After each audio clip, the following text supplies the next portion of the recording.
আসসালামু আলাইকুম।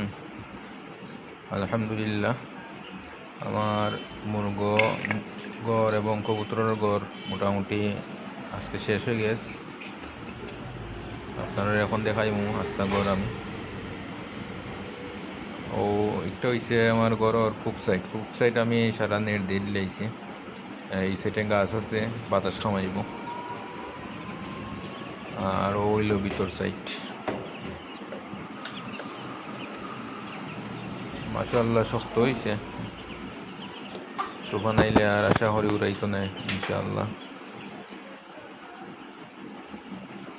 ও আমার মুরগি আপাতত ওগুনে আছে, এখন মুরগ তুলব না। এগুন প্যারেন্টস থাকে, কিন্তু ডিম থাকি বাচ্চা ফুটাইলাম, এখারা ফুটাইছি, আবার ফুটাইব ইনকিউবেটর মেশিন দিয়া।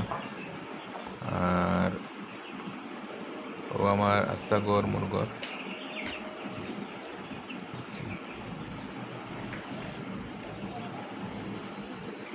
ও ছোটো গড় ইটা রাখছি ব্রুডিং করার লাগে। আমার আগর যে মুরগর গড় আছিল ছোটো, ওটারে রাখিলছি মুরগর বাচ্চারে ওটার মাঝে ব্রুডিং করবো। চতুর্দিকে আমি এই যে হরমো বেনার বা তেরহল দিয়ে বেড়া দিলেইম, আর লাইট একটা লাগাইলেই ব্রুডিং করা যাইব মুরগরে, সমস্যা নাই। আর উপর সাইডে দিয়ে ফারল লাগিয়ে জায়গা হরমো ইনশাআল্লাহ।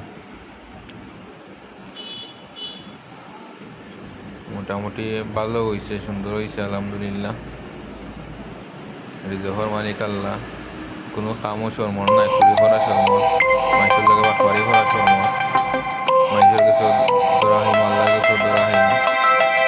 একটা যদি পরিশ্রম হইয়ার চেষ্টা করি, কিচ্ছু করা যায়। ইনভেস্ট না হলে তো বোঝা যাইতো না। সাহস করে ইনভেস্ট করে দিলাম, দোয়া করবো আমার লাগে। আর ও আমার মুরগর গরুর 12 সাইড আবার গিয়ে ভিতরে খামাইমো, আপনারা দেখাইবার লাগে, আপনারা দেখবা ইনশাল্লাহ।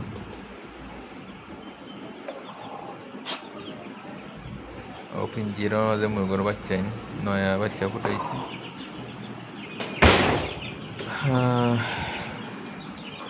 এটা একটা সৌর বিদ্যুতের লাইট, এটা অনলাইন থেকে কিনছিলাম। দুইটা কিনছিলাম, একটা নষ্ট হয়ে গেছে, মুরগিও ভাঙ্গিলছে ভালাইয়া।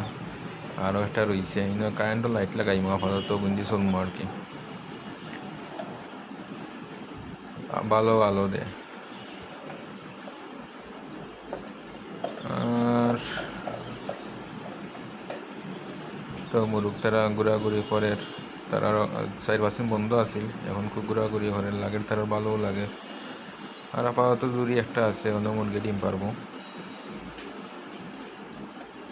পেঁপে পাতা দেই মুরগর রোগ প্রতিরোধ ক্ষমতা বারবার লাগে।